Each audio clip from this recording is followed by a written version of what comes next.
Good morning. I'm Jay Langston. I'm the Executive Director of the Shenandoah Valley Partnership. Welcome to our SVP Winter Forum. We are live from White's Travel Center, the Quaker Steak and Lube in Raffine. Bobby, why don't you come on over? We are happy for you to join us this morning. I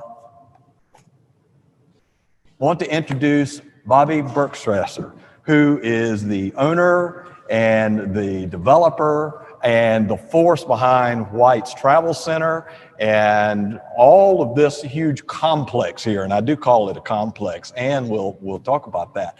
Welcome, Bobby. We really appreciate you hosting us here. Well, and this is my kind of place, first of all, with all of the trucks, the cars, the agricultural equipment, and the toys that you have here. It's a fascinating place.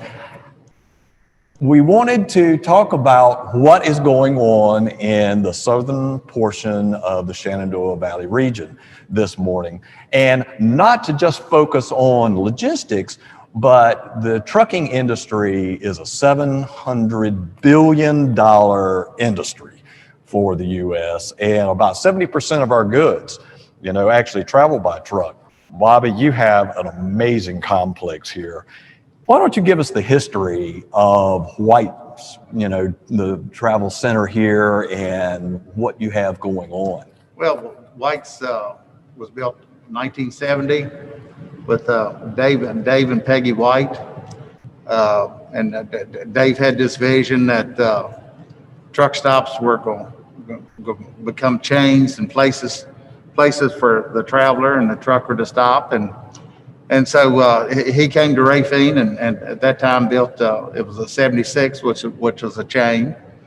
And at the time, it was the premier truck stop in the United States. David collected guns and knives and motorcycles, and he raced motorcycles, and he had those on display here. And from a get-go, Dave done things that nobody else had done in the travel industry before, and so for years he set the precedent. And it is a remarkable center too. I can remember stopping on my way back from Lexington one day back to the office. I needed something, and I walked into the complex. And it's an amazing, complex here. Talk about what the travel center is. It's like everything in one. If someone needs to customize their truck, for example, you have that. If they need a haircut, they can get that. It's like a mall. Talk about the amenities. Well, everybody's got to decide what they want to do in business, and our goal was to. Can I take his mask off? You certainly can. We're 6 feet apart. We're more than 6 feet apart. But we want to create this destination for the trucker, the traveler, and the local clientele. And so that's been our goal from the start. And so with our medical facilities, we're the leader in the industry.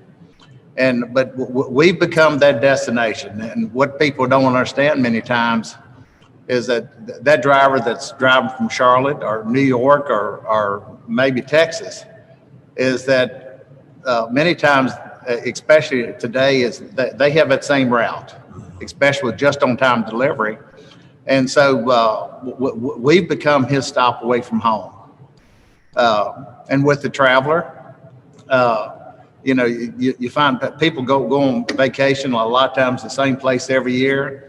And those people that travel, especially salesmen, they're looking for that place that's clean, that has all the amenities that they need, and here and we keep on looking for new amenities. We want to be the trendsetter in the United States, and that's what we've become here over the last 11 years. Yeah, it is amazing. Now the word is this is the largest operation of its size on the East Coast. That's correct. It is, when you drive by, it's hard to get the scale of it. Give us an idea of the scale. How many acres? Do you count the volume of the trucks that come through on, I don't know, a weekly or a monthly? Well, typically daily, there's 58,000 vehicles come by the exit each day. 40% of those are trucks. One out of every 8 trucks that come by the exit stop here. 75% of those come here, and so we're certainly catching our percentage of the customer. We do about 5,000 cash register transactions a day. We park 800 and some trucks, 200 cars. Okay, wait a minute. Say that again. 800. We park 800 trucks. If everybody's parked in a spot. Yep. Many nights there's probably another 50 to another 100 trucks that's parked everywhere. Right. And this year we'll add another 150 parking spots, which will make our parking lot one of the largest travel center parking lots in the United States. That is amazing, because you really are providing the assets and the amenities for the professional driver, in addition to the travelers as well. That's correct. But for anyone that has not really paid attention to the complex, you need to drive by. If you're driving by in the late evening or at night, to take a look at this complex, because it is acres and acres and acres of the trucks. What all do you have in the complex in terms of the stores? Because I don't think people really can get the depth of it unless you tell them. Well, we have 9 eating establishments now. We have the convenience store, and we actually have an awesome deli here. Mm-hmm.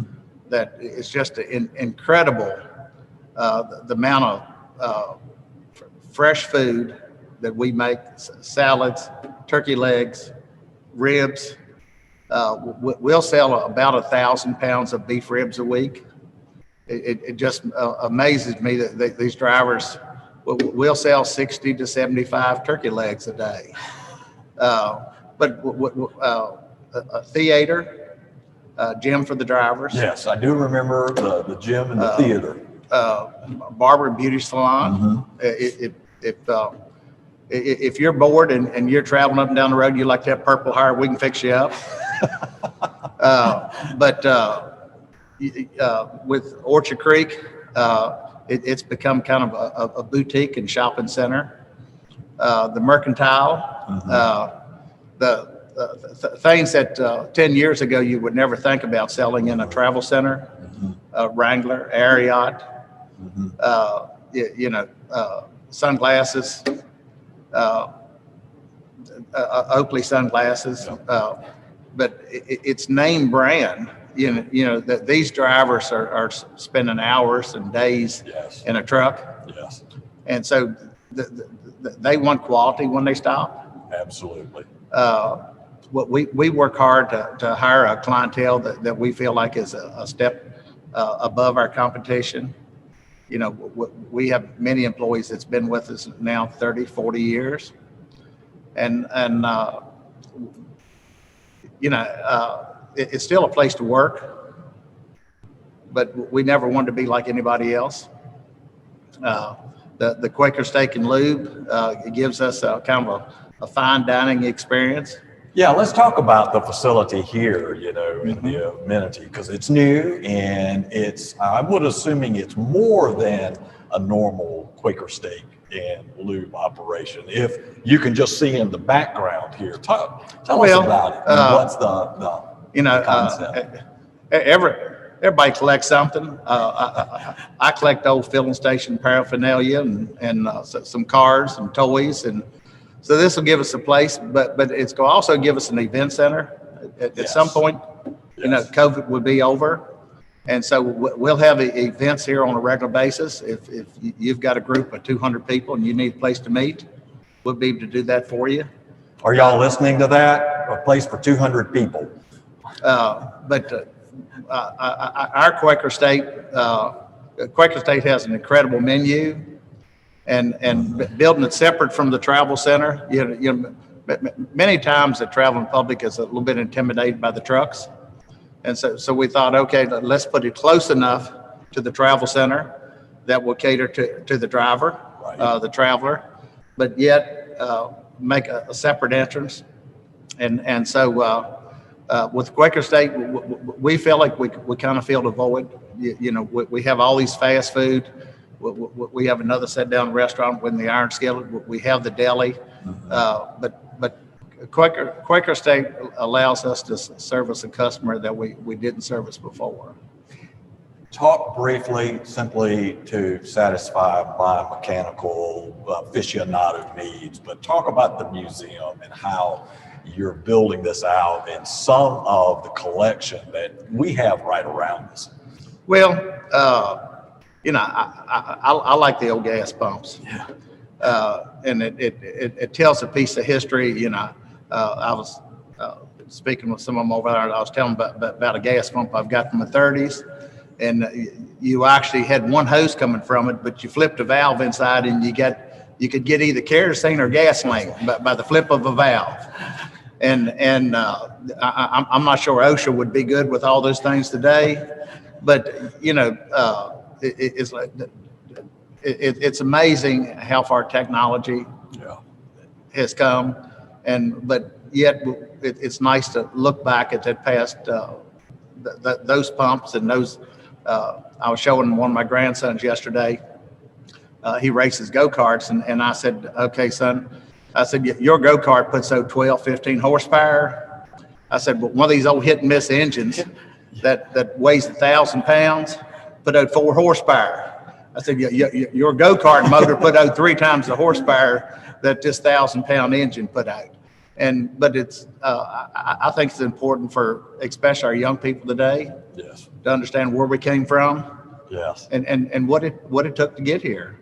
Absolutely. And for those of you who might not be familiar with the hit and miss, and I'm sorry, I'm geeking out just a little bit, but this was a farm implement that would be hooked up to a belt-driven whatever that That's was right. needed on the farm, and it would run on practically anything that was flammable, and it would run all day. And run all day, And- pump water, grind corn, run a sawmill.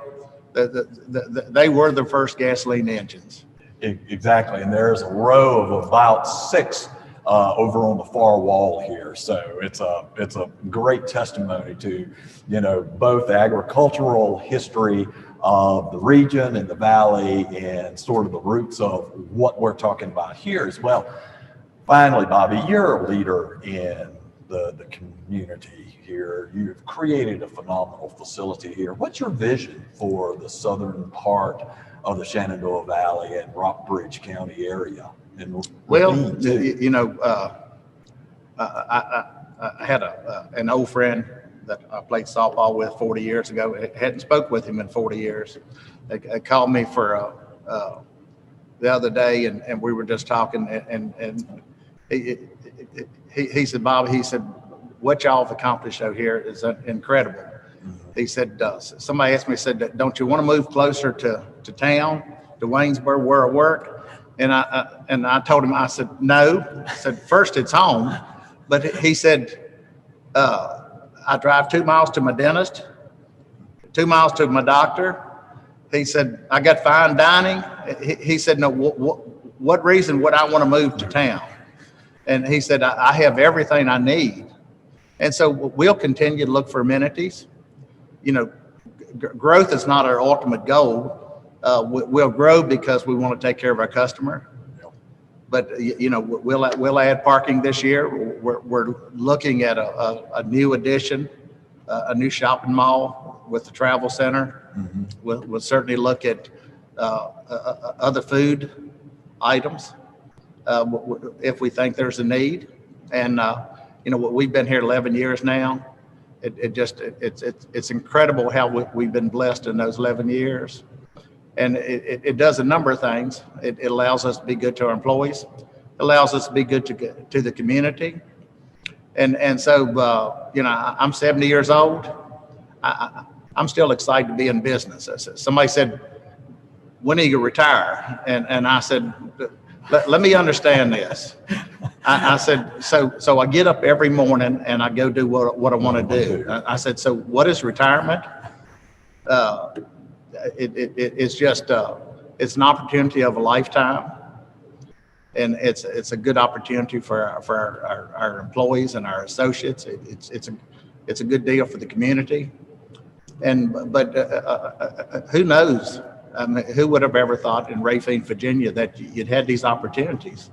And but we work hard to do a good job. Service, cleanliness here. I look around this year and I said, now, man, another year, we could decorate this whole creek bed, and I mean, we can be the place that people travel to. And so it's all about a vision, mm-hmm. and that vision is to be better tomorrow than we were today. Well, thank you for what you do here. This is a phenomenal facility. The vision, the passion that you have for the area and what you're doing is appreciated. I don't think that most people truly get the concept of the commerce that flows on our interstates and the services that you provide to that, but you're also making it a destination to cover not only the traveler, but also the people that live here. And I'm really excited to meet you and see the facility. We appreciate what y'all do. We've been fortunate to have such a great county staff to work with through the years, and we're so fortunate that we live in the valley, and so many people care about making things better. Yeah. I love the valley. That is part of what is best said about the valley, is trying to make it better. So thank you. Right. Anyway, thank you very much, Bobby. Really appreciate it very much. Y'all have a great day. All right, we already are. Thanks. Next, I'd like to introduce Tracy Lyons. Come on, Tracy, you can move it. We'll move that one, or you can sit in that chair, no problem. Yeah, while Tracy is bringing up her stool, I'll introduce her. She's the executive director of the Buena Vista, Lexington, Rockbridge Chamber of Commerce. That's right. Eventually. Good. Welcome. How are you doing? I'm great. How are you? I'm doing very well. Yeah. It's already, a great start to the day. It has been. You've had a lot going on with the Chamber in this year. Yes. And rather than me try to provide the acronym and talk about the things that you have been involved in, sure. Tell us what you've been doing with the USDA Ready Grant. Yes, absolutely. And your Economic Development Committee that you're also overseeing. And with that, I'll let you talk. Sure, absolutely. Well, it's been a good year for us in terms of, I think, business and community. And I think if anything can be said, it really shows that our colors have come out, right? It's been a time for our community to really invest in business and really realize what that means for us as a community and as a chamber. So the Ready Grant, we were awarded, that's the Rural Economic Development Innovation Grant. And that came from the USDA. That was what seems like a long year and a half ago that we're still working on, but it's been really good because but you started it, so I know that you feel like we've been doing good. Yeah, and it's been interesting. What we're learning is, and it came at a good time because it was pre-COVID, and we were already ramping up to do some great community input sessions. We wanted to hear from the community. We wanted to know from our business owners what they're looking for in the future of Rockbridge and the greater region. And so then then COVID hit, and it was kind of, let's take a pause and really reevaluate where we're at. And so it gave us an opportunity to kind of look back and say, where do we want to go? And now what can we capitalize on? And so what we're doing right now is a series of community input sessions. We're working with a consultant. Let's talk about that more. So our consultant basically was paired with us, and it's a capacity building grant. But behind it, we were given the opportunity to work on whatever it is that we wanted. And so we came together as a region, and our economic development committee said, said, we'd love to have a strategic roadmap for all of us to be able to see, on paper or somewhere what we're all working on and how we can collaborate together to make our region even bigger and better and stronger. And so ultimately that's our goal. And working with our consultant, we said, we want to hear from the community and what are the important areas and sectors that we want to really be strategic about. And so with that, we've identified 5 different areas, and those are what we're working on now. So these community input sessions to hear from our community about, tourism and why tourism is important. It's one of the sectors that we have our greatest need here. It's our strongest asset. It's also a sector that's been hit a lot really hard by COVID. But I think we're, positive in the sense of what we have here is outdoors, and we have the recreation, and we have the history. And so we want to still be able to capitalize on that and make sure that that is a big part of our economic success for the Valley. I wish you'd get a little more excited about this. How we can be. Talk about the input sessions. We have a lot of investors that are both in the region and following this along. How can they provide input where appropriate? Sure. Talk about some of what's coming up and surfacing, and a lot of the same themes, whether we're talking about IT and technology, or we're talking about outdoor recreation and tourism, or manufacturing. What we're hearing is that people they appreciate the quality of life, right? They know that this work-life balance, that it's important now. They want to be able to work from home, but they want to have, easy commute times when they are commuting, and they want that good quality of life for themselves, for their families. So those things keep coming up in whatever sector it is we're talking about. And we know that for our region, what Bobby talks about, you can get to where you're going pretty quick, right? We have all of our basic needs met. And that's what we want to be able to share with people, is that you can be here and you can live and work from anywhere, right? And that you also have all the other things that come with it when you come and look at the Valley and when you see where the quality of life here. So that has come up a lot.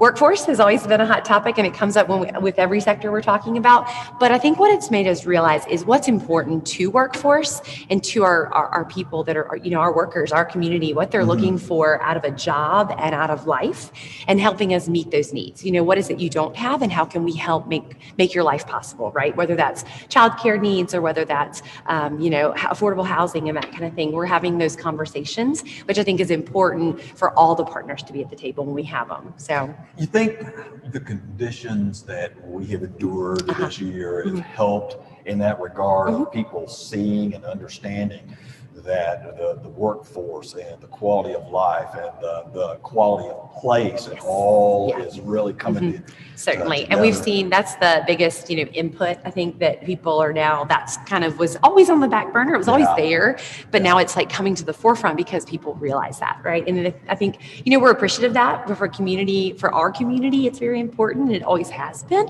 And so it's something that we can talk about and that we do have, and we can just highlight and enhance more, Yeah, well, I applaud the chamber for leading this, and that the chamber is working hand in hand with the economic development community writ large in order to make this happen. Okay, last question. Sure.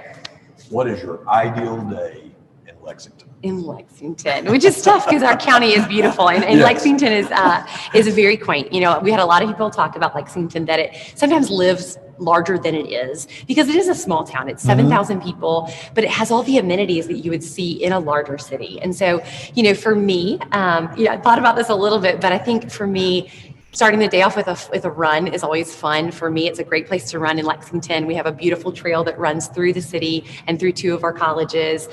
We have great local coffee shops. So I think grabbing a cup of local coffee, maybe a donut from Pure Eats, because it's a great way to start your day. I can attest that the donuts at Pure Eats is pretty good. And then a carriage ride in downtown Lexington is a very, it's one of those historic things that you get to learn so much history about a place in such a short period of time, but you're also, you're on a carriage and you're in a quaint little town, and it's very iconic. So trying to take that in is really neat. We have great local restaurants. It's hard to pick many, but there are a couple with really great outdoor dining options. One of the newer ones, Tonic, is one of our new places that they've come in, they've taken the history and kind of, renovated and brought brought back some contemporary modern feel for it. It's been a really great place to grab lunch or dinner. Our shops and our local galleries are amazing. Walking down Washington Street, just the amount of artists and culture that are right here in the county, they're all showcased at many of our local shops. That's always fun to just take a look at and just to kind of take in. And I'm always in awe of just the talent, right, that's right here in our community. So that's really fun. Dinner for us, a great spot. We love to grab drinks at Taps. So the Georges has been a great historic renovated property. Two properties downtown that have just, they're amazing for our community. They also have great restaurants, so we love going there. And then, of course, the iconic Southern Inn for dinner is, hard to beat.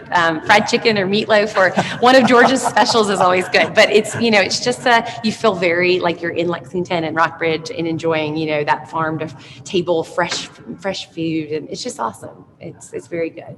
I think Tracy just gave the perfect Chamber of Commerce spiel. She covered everything. I'm not sure I could have strung together. Well, thank you. We appreciate you being here. Oh, it is a pleasure to be here. One of my favorite places. And thank you for what you're doing. Of course. Thanks for taking, up the READY grant and how you're implementing that. I have been able to participate a little bit on the Economic Development Committee.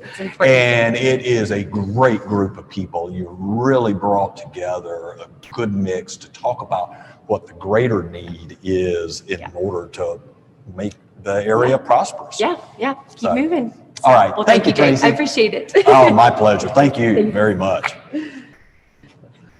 We'll let you take your chair while I'm introducing Christina Ramsey. Christina is with the city of Buena Vista. She is the Economic and Marketing Coordinator for Buena Vista. Hi, Jay.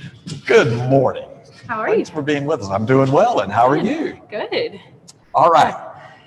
You have some things going on in Buena Vista, and why don't you tell us about one of your projects that you have been working on and sort of the outcome of that. It has something to do, I think, with the opportunity zones. Yeah, so as part of our community development block grant, we've been working with the consultant to develop a prospectus and marketing strategy for our opportunity zones, because Buena Vista, the entire city, is an opportunity zone. From that, we've identified available properties and opportunities in Buena Vista, ranging from downtown mixed use to residential and commercial land sites. And we've also been reaching out to consultants and developers and our partners to continue spreading awareness of our opportunities and, developing those relationships with those people. Yeah, now I know that this is probably relatively rare. I can't remember another city that the entire, locality is an opportunity zone, but it offers an opportunity for the investors, to benefit from this, but also you. What is your target? What is the thrust of where you would like to take this? I mean, I know first it's investment, but do you have a specific objective in mind? Specifically with this, just to continue to spread awareness and bring in new development. We have a lot of awesome available properties, and we would love to see development happen on those. So I think that is the ultimate goal. Yeah. The good news that I've heard here recently, because Travis Carter, I know, has been working with you. Travis is our, business development manager at SVP, but was talking with you and said you've had a lot of good things going on recently. That despite the pandemic, there are things have been popping in downtown, both project-wise and some fun, business type activities. Tell us some of what is going on. Yeah, there's a lot going on behind the scenes that we can't quite talk about yet, but it's always, you're setting me up here. Yeah, but there are some great ones. We had a new restaurant, Piggy's, open in downtown. Flowers and Things switched ownership and relocated and expanded their business, which is really cool. And we had another business expand their storefront. Augusta Medical Group is also coming to Buena Vista. Their renovation is going really nicely right now, and they plan to open up in late February. Oh, great. So that's really exciting. Business-wise, that pretty much, I think, covers what businesses are going on right now. But we also have the downtown mural project, we received a Virginia Main Street grant for that, and it is going in the town square in downtown, which is right in the center of downtown, which the city will also be developing as like a public community space soon. Oh, great. I want to follow up with something that, it really just occurred to me, but Tracy mentioned it, and it's the universities that are in the area. We have 3 in very close proximity with Southern Virginia University, which I'll ask you about, but also Washington and Lee, and then VMI next together. Southern Virginia is, right there in the city. What do they bring to you? Oh, their students and their what's faculty going on are there? awesome. Let people know what's going on. Yeah, so SVU is ever growing. They've grown about 83% since 2013, and this last semester is their best semester for enrollment. They had about 1,200 students, which is the most they've ever had. Their students, their faculty, staff are extremely involved in the community, and they managed to stay in person on campus with these awesome outdoor classrooms. They're an Apple Distinguished School as well, so they have, the iPads and the AirPods, and they really took advantage of the technology and did an awesome job staying open. It is. In talking with the officials from the university, it is clear they have a passion for the community. They do. And are interested in giving back. And I see that is a great opportunity, not to use the pun, but for both the opportunity zone and where y'all are Yes. trying to go long term. Absolutely. So it's exciting to hear that they have expanded to that degree and are engaging with the community. Okay, my last question. Okay. Probably will gather that there's a theme here. What's your ideal day in Buena Vista? Yeah, so Buena Vista is very much a mountain town and very outdoorsy. And for me, the perfect day would start with a sunrise hike in Glenmurray Park, ending at the double decker to watch the sunrise over Buena Vista. With my dog Gypsy, of course. And then I would head out onto the Blue Ridge Parkway with my family to have a picnic with some local goods from Pointer Country Store, and just really enjoy that time out in the mountains. Something we've been doing since I was a child, and I absolutely love it. Then we would come back, and I'd probably stop at Foxtrot, which is a really great boots and apparel store. They have great clothes and shoes. And then head over to Vinyl Cuts for some vinyl goods and home decor, pick up a few things there. And I'd probably end the day at JJ's Meat Shack with some barbecue and a beer. I can attest to that. So they're one of the best places to have dinner. So They are a great place. That is for sure. Well, Christina, thank you. And I know that there's some good things that we can't talk about, unfortunately. Not I know quite. Travis has been working with you on some projects, and we're excited. Stay tuned because great things are coming. Yes. Yeah. Thank you very much. Thank you, Really Jay. appreciate it. Yeah. Our next guest is Brandy Flint. Brandy is with the Rockbridge County Economic Development, where she is the Business Development Assistant. See, I don't know you as a Business Development Assistant. I just think of you as all Economic Development, even when Sam was here, because she was the force behind Sam. I hope Sam is watching this. Known you for a while, long before I came here, and it's great to have you here, and it's great to have somebody who is both grown up here and working here and has just a little bit of passion about making things happen. Which is a segue into me carrying my cards around. I wanted to make sure I didn't go off on a tangent about all things Rockbridge County and everything I love. So well, you see that Carrie gives me a script that I'm supposed to follow. So you and I have actually talked about this for some time, on and off, but talk about the culture here in Rockbridge County and the southern part of the valley. So I was born and raised here in Rockbridge County. Yes. I did leave. I left for 5 years and went to Hampton Roads area for college. I went to Christopher Newport University, and I enjoyed it down there. There were fun times, but it wasn't where I wanted to stay. And then I ended up in Richmond for about 5 years, and then I realized I'm just not a city girl. Wait a minute, y'all heard that? She's not a city girl. Okay. I needed to be back in Rockbridge County, so I worked my way home, and I've been home now for 11 years, and it's been a great 11 years to be back home. Rockbridge County is it's such a beautiful place. It's full of outdoor adventures. we nourish not only our residents and our citizens, but also our local businesses. We work really well with the chamber. We're participating in some of the business competition programs that are going on, or will be gearing up next year, like the Gauntlet and the Walker program, which is a new program that's being established that runs pretty much like the Gauntlet does as well. And then there's our outdoor recreation that I absolutely love every aspect of. In 2017, we established the Rockbridge Outdoor Partnership, and then they developed it's actually a partnership between 43 partners throughout the region, all related to outdoor recreation businesses, entities. And they have the Rockbridge Area Recreation and Trail Plan. I need to make sure I said that right. So that's actually there to promote our existing assets, to develop them, market them, and then develop new ones as we see fit throughout the process. So. Okay, you're changing up the direction I was going to go with this, but I can't let this go without going on. Okay, first of all, Brandy doesn't know anything about outdoors, and for those who know her, I'm being very facetious. If I had to survive somewhere in the wilderness, I would want her with me because she could survive. I would have to just do what she said.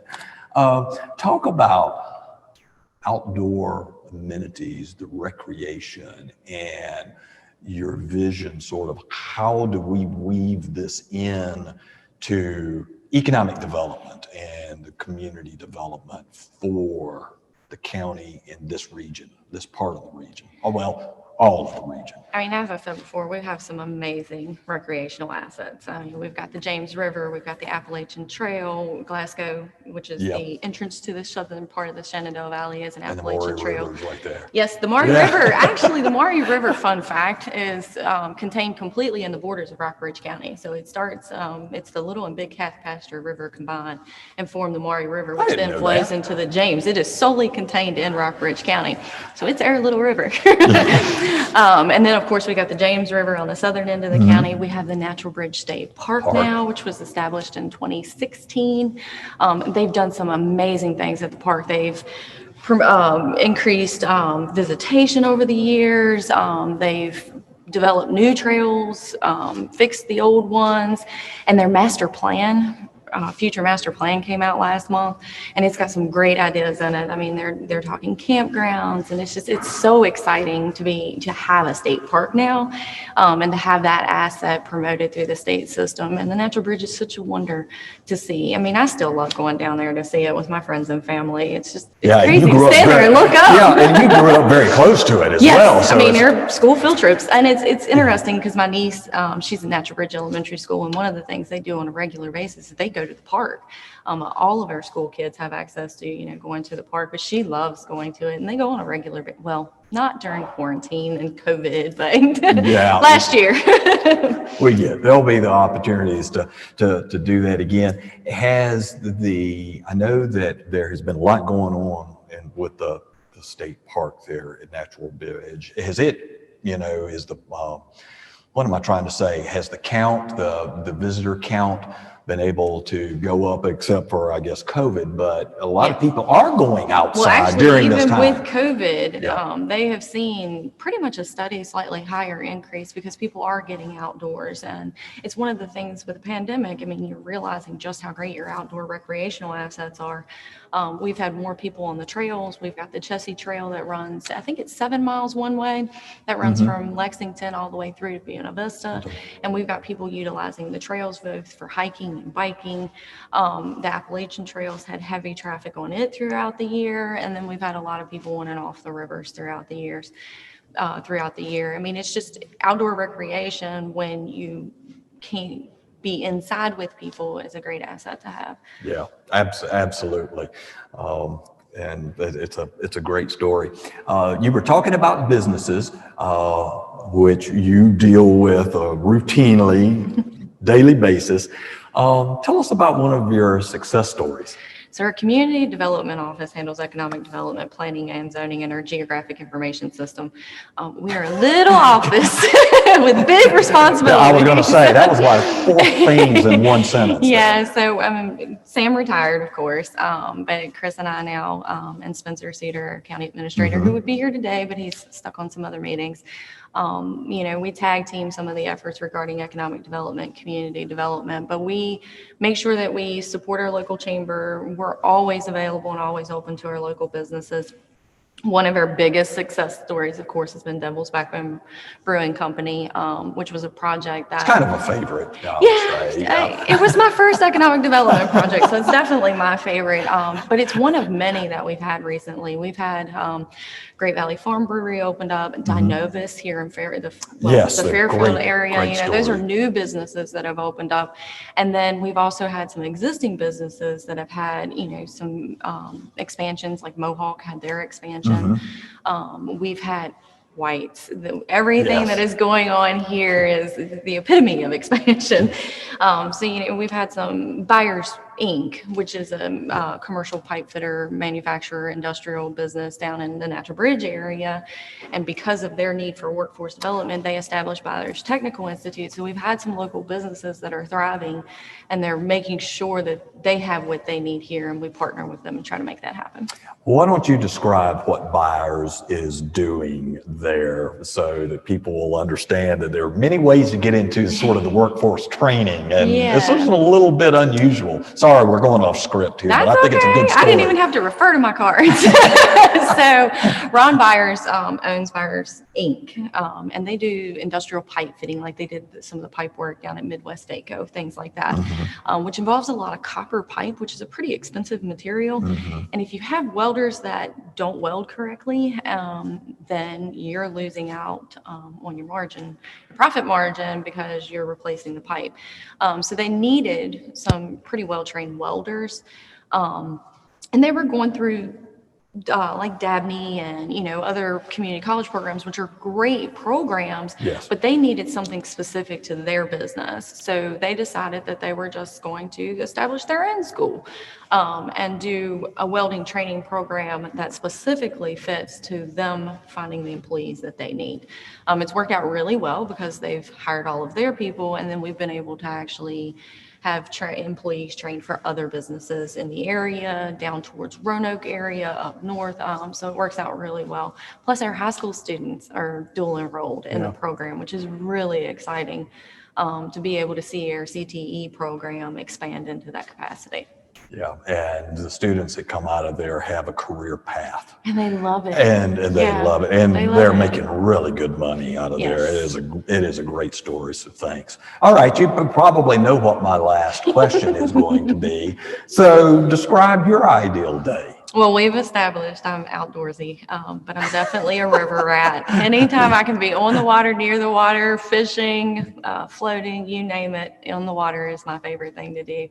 So anytime I can do that. But you also know I have a thing for Mural mushroom hunting, which is a select season of the year where I can go hiking around and just look for a little elusive mushroom that most people like. I, however, hunt them and do not eat them, which most people find very entertaining. It's just the outdoors. You're enjoying the outdoors. Anytime I can be outdoors, if I can go to the park, if I can be on the river, if I can be hiking, and then to end the day at one of our local spirits manufacturers, Devil's Backbone, Great Valley, Rockbridge Vineyards, who just opened their new brewery, Halcyon Day Cidery, which is really exciting. They have a labyrinth of apple trees that you can go explore. Okay. Yeah, it's really interesting. So anytime I can be out with my family and my friends, enjoying the great outdoors, and then end the day with some really good beverages, that's a good day for me. That sounds like a great day. Yes. Yeah, I'm sold. Brandy, thank you. Thank you. Really for having appreciate me. it. Pleasure, and great to have you doing what you're doing there. I'm glad to be here. Thanks, everybody. All right, it's my time for the Shenandoah Valley Partnership Update. How do you try to describe 2020?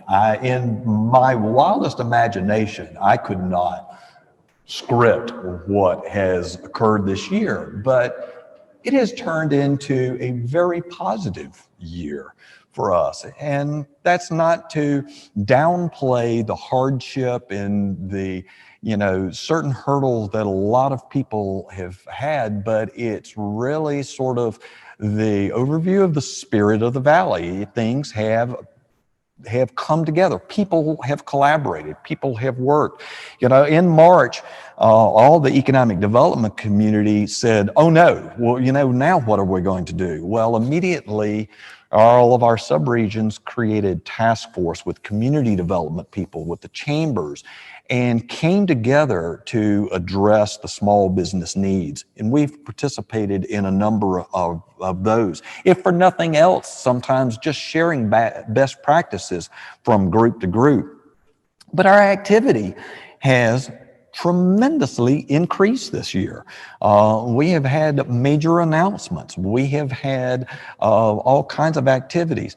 In terms of announcements, probably the first time in my career, which spans more than 1 or 2 decades, we have had 3 announcements in 3 weeks. We had Dynamic Aviation announced in Bridgewater. We had Shenandoah Valley Organic announced in Harrisonburg, taking down the Acorn Business Park. And then we had International Automotive Components, IAC in Shenandoah County, expand. All of this around the Thanksgiving weeks, both before, during, and after. Amazing. Prospect activity has remained high.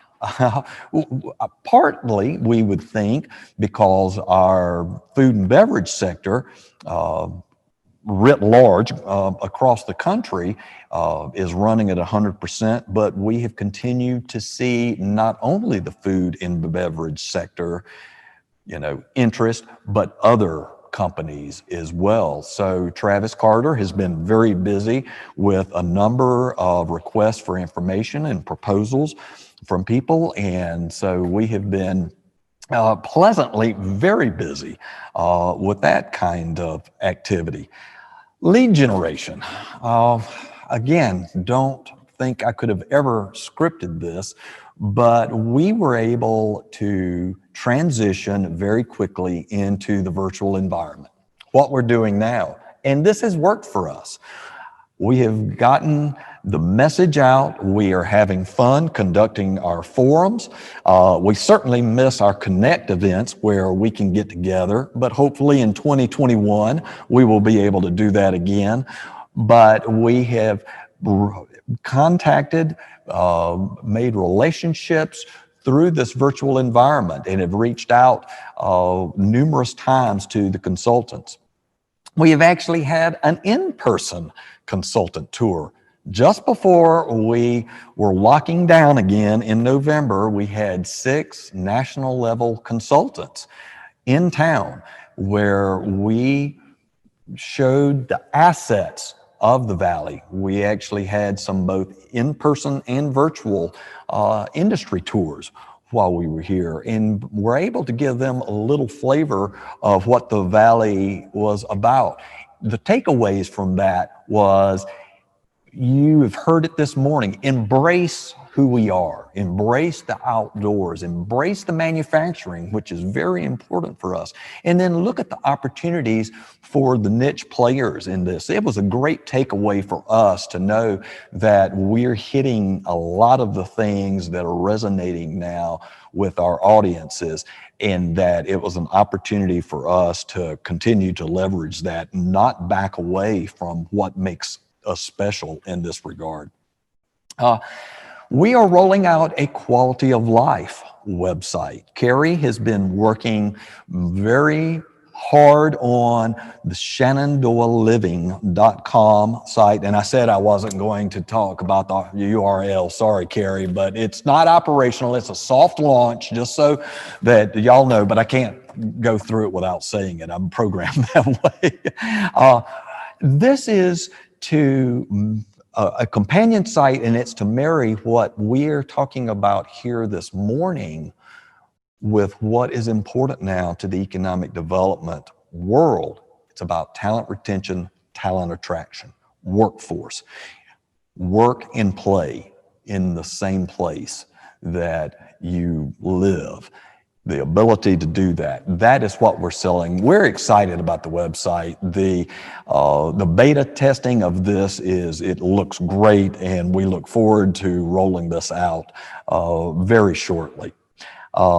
Upcoming events is we have the Business Scale Up program through Go Virginia is operational. We have 2 companies that are in that. One is finishing, one is here from the Lexington Rockbridge area that is in process now.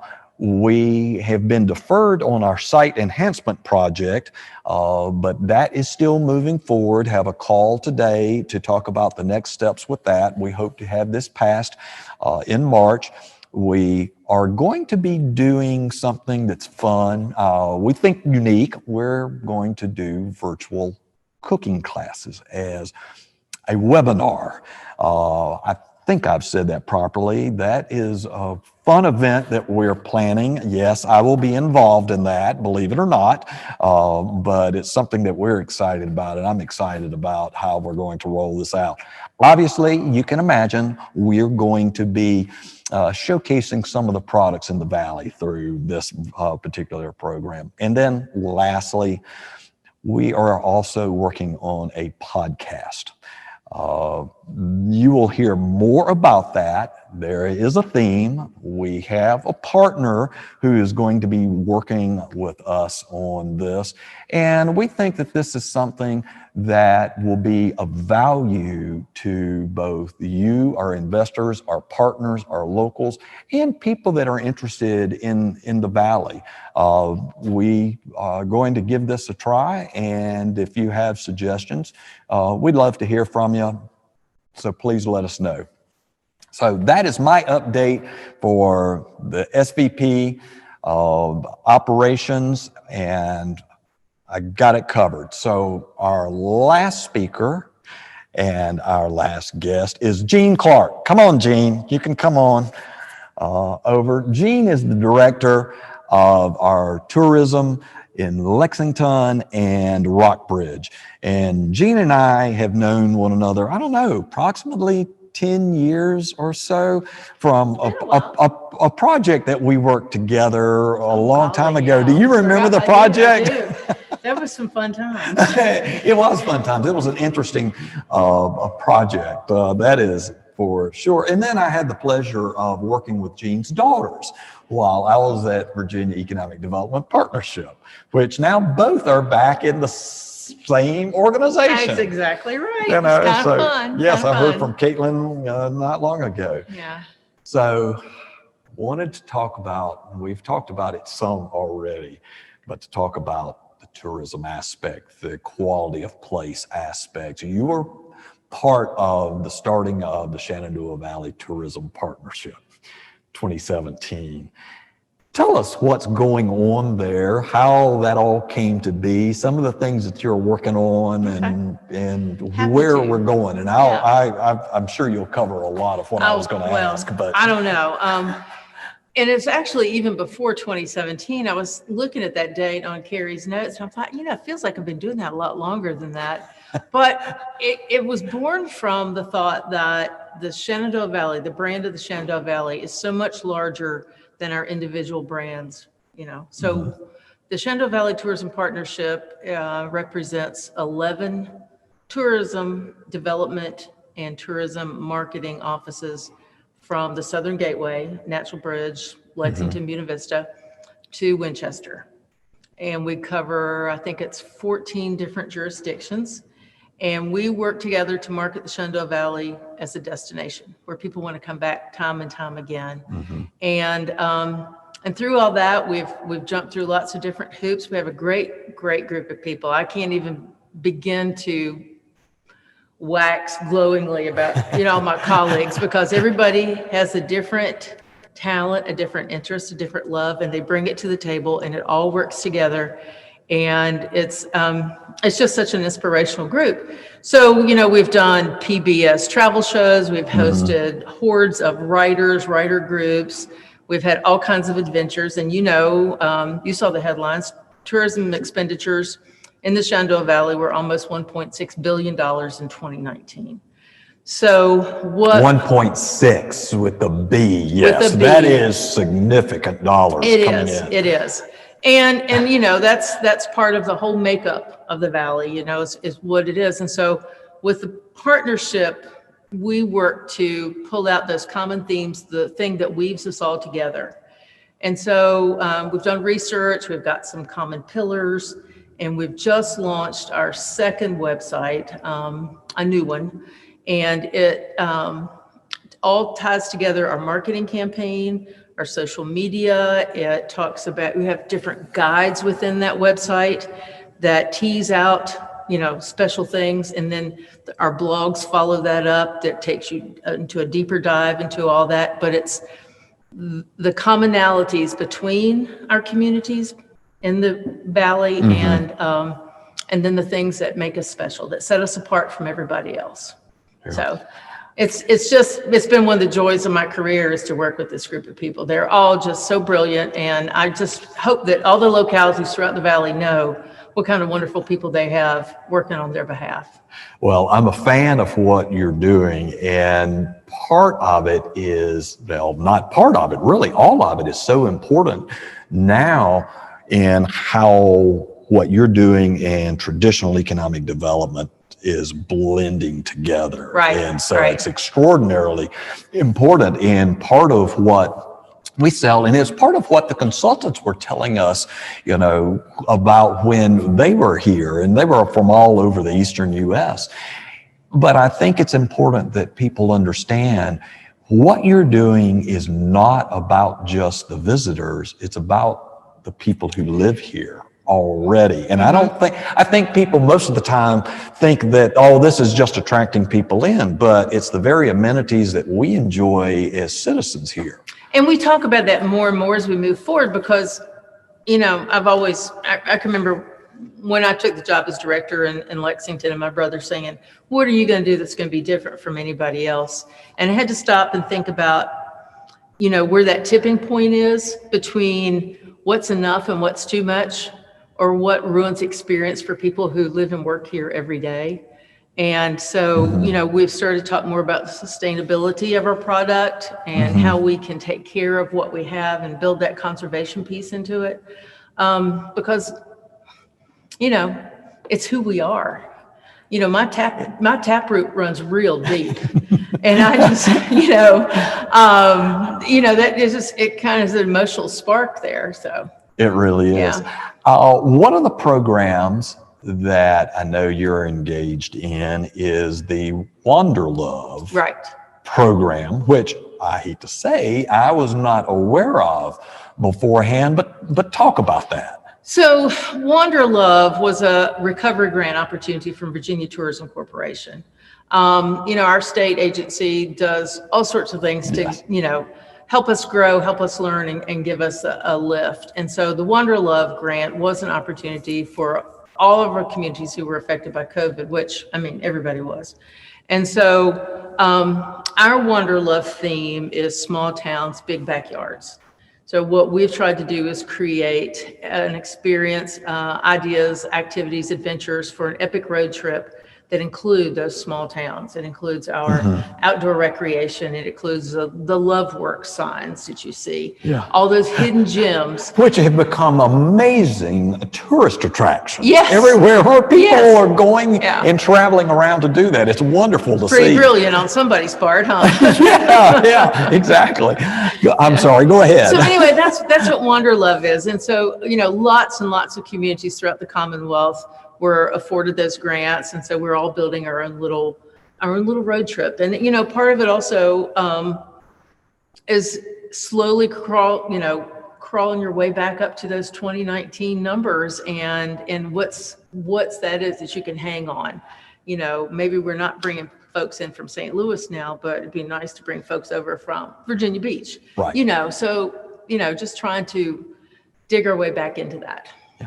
You have also been involved in sort of the ag side of things. The agricultural history of the valley is so important, and agritourism. Is exactly. And you wanted, I know this was a totally one of these ideas that just came to me when you were talking, but you want to talk about some of those opportunities and its appeal.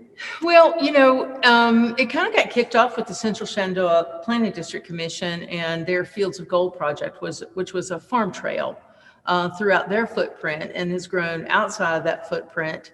But it's connecting those different opportunities, whether it's farm markets, whether it's on-farm visits, all those things that bring our agricultural heritage to the forefront, along with today's adventures. And from that, we talk about smaller tours within that, ways to have pockets within your own communities. And that's sort of morphing into a whole new area right now, but it's a very, very important part of who we are. And, I was sitting in the car listening to Tracy talk about, going to the southern end for one of Georgia's, how they take those local products and they marry them with all these other things, and it makes it edible is incredible.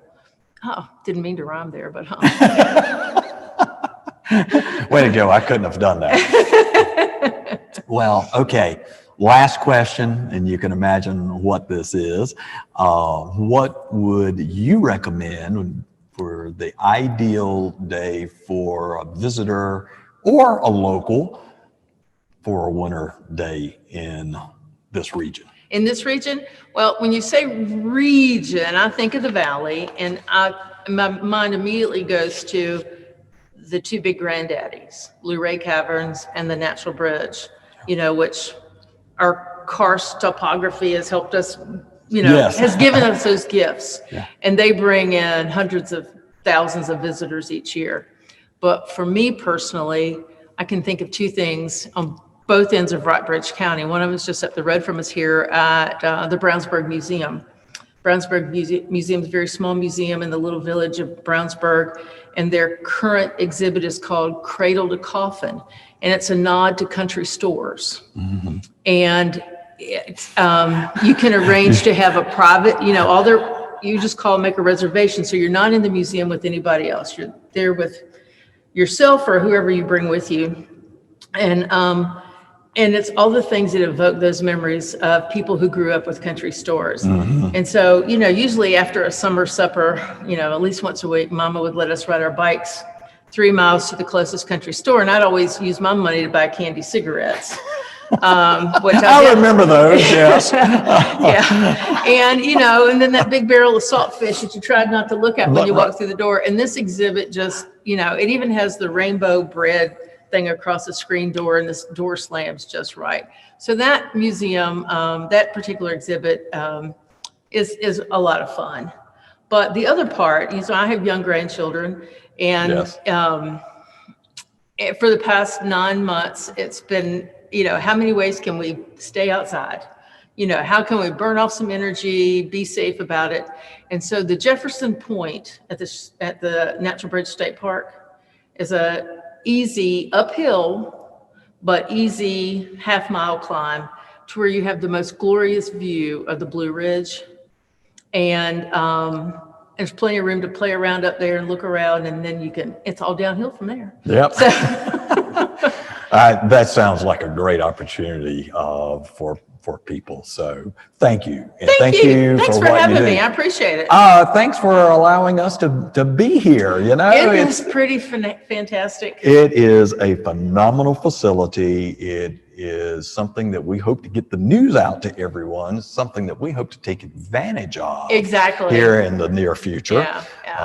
And so, yes, it's exciting. And I have to tell you that I have always had a soft spot in my heart for this part of the Shenandoah Valley. My wife and I have spent 2 anniversaries out here, our 25th in Lexington, and I think it was our 20th House Mountain Inn, by the way, which your daughter, Lindsay, told me about, and it was phenomenal out here. Yeah. So that was long before I worked out here. Yeah. So that's a real special place. It is Lindsay's real good about bringing colleagues here, for visits, and I like that because it's all about that relationship building. You've just told, I don't know how many. Yeah, I'm trying to today, spread the news. That's right. Exactly. Exactly. Thank you, Jean. Thank you. Really it's great to see you. Appreciate it. Merry Christmas. Same to you. Thank you. Well, that's our wrap up. I'd like to thank all of our guests, Bobby Bergstrausser, Tracy Lyons. I'm trying to go through it the way that we pulled everybody up so I remember.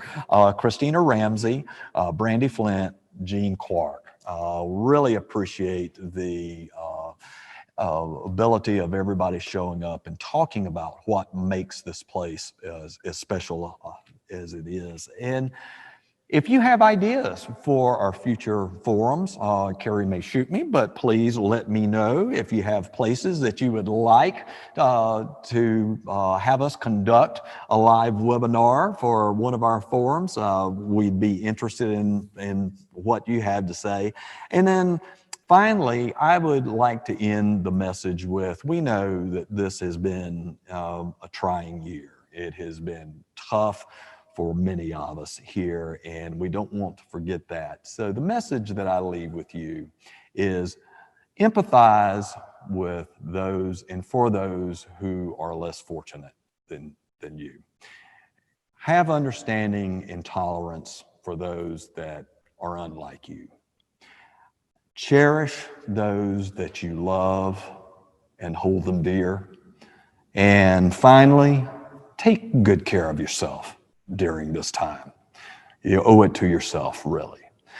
I wish everybody a happy holidays, Merry Christmas, and a glorious happy 2021. Thanks for joining us, and I'll look forward to seeing you next year. Bye.